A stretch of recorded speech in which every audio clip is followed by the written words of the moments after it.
I was not looking forward to making this sort of video. I consider myself one of Trump's biggest supporters. I made a video in support of Trump the night of election and got seen by about 20,000 people. So I feel it's my responsibility to call him out if I think he's making a big mistake. And unfortunately, this thing with Syria is a very big mistake. I want to start it off with a comment I saw this morning on a Facebook group that I run called Resistance Rising. It says, "Oh look, a pickup truck full of clean and dead babies. The U.S. killed 260 plus Syrian civilians last week and no news coverage. 72 civilians killed in this attack, and we have dead babies all over the news. All they are trying to do is get Americans to consent to another war. These are the type of PG war pictures that they would show your grandma at church. War propaganda at its finest." Trump posted a tweet a couple weeks ago, and it said, "The Democrats made up and pushed the Russian story as an excuse for running a terrible campaign. Big advantage in electoral college and lost." I'm sorry, Mr. President, but you're wrong here.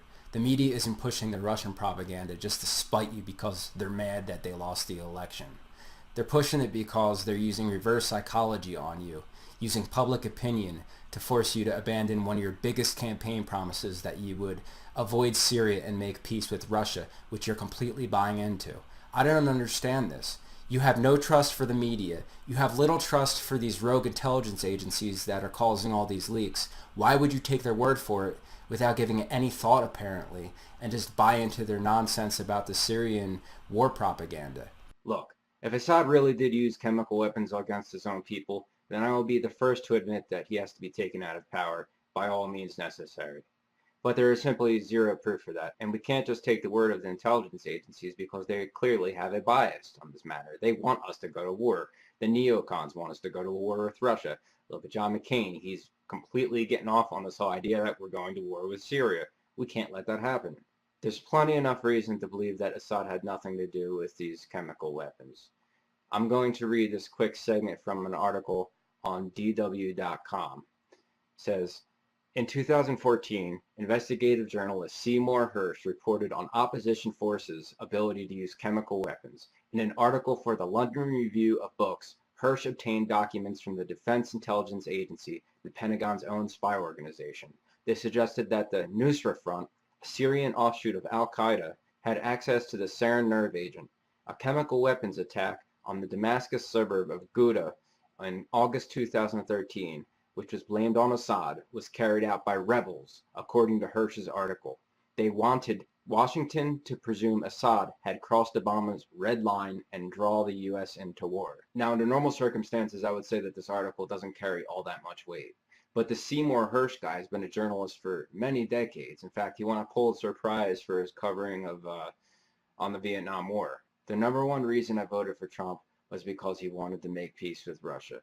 Hillary, on the other hand, wanted to start a global nuclear war, World War III with Russia, and so we really didn't have a choice other than to go with Trump. The number two reason I voted for Trump was his stance against globalism, which I'm really starting to question now that he's being so quick to go to war with Syria and Assad, and in turn Putin, who is their ally. Now, the number three reason I voted for Trump was because of his stance on border security and jobs, which I believe he's doing great so far, and not too many people can argue that. And of course, number four was his stance on ISIS, which I do believe needs to be destroyed. ISIS is no good. Even most of the people on the left can agree that ISIS is no good. Mr. President, please make peace with Russia. We want you to make peace with Putin.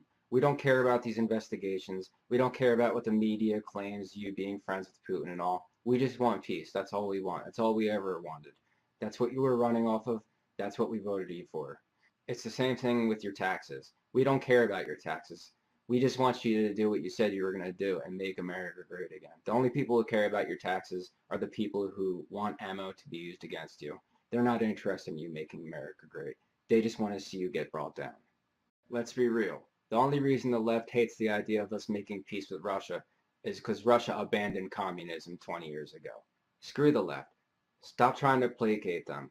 Stop trying to give them what they want. You can't please everybody. You have to focus on your base. We want you to make peace with Putin, and that's all that should matter. I know you are a brilliant man, and you devour your enemies, and you're always 10 steps ahead of them. I just hope you know what you're doing on this whole Syria debacle. And I trust that you are. We're not ready to throw you under the bus just yet, okay? We have to give you the benefit of the doubt, and that's what I'm doing here. But please, sir, do what you said you were going to do. Make peace with Putin and bomb the hell out of ISIS. Destroy them. For all of us. Let's be done with them for once and for all.